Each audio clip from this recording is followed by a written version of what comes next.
It focused as a style on a authentic British pale ale. Domestically in the US, I think there were probably only a handful of true ales that came out of big breweries.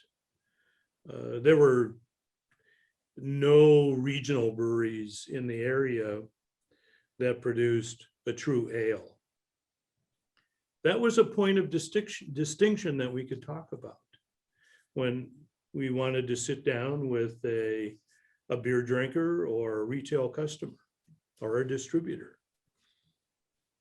So a part of our test brewing was, we were able to purchase several yeast strains from a source in England. And in Norwich, there's the National Collection of Yeast Cultures, right? And this is a result of centuries old brewing laboratory in England, of where they were identifying and categorizing yeast strains that were predominantly ales. The problem is when you get this catalog from them, and they had several hundred, at that time, they were not giving you any kind of flavor analysis of that yeast.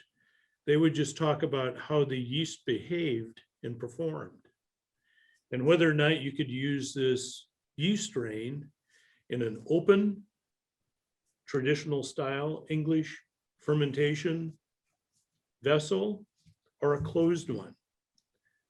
So we started out with about 6 different strains and did test brewing with those, and then reduced it down to 3, because as we studied the performance of the yeast, we're also deciding whether or not we had preferences with the flavor profile. As you remember, it's yeast that provides the character to the flavor of beer. It really has a definite impact or not so much of an impact. And we wanted to have that traditional flavor. So after we brought it down to 1 strain, then we spent another 3 months fine tuning the formulation that we had started with 6 months previously.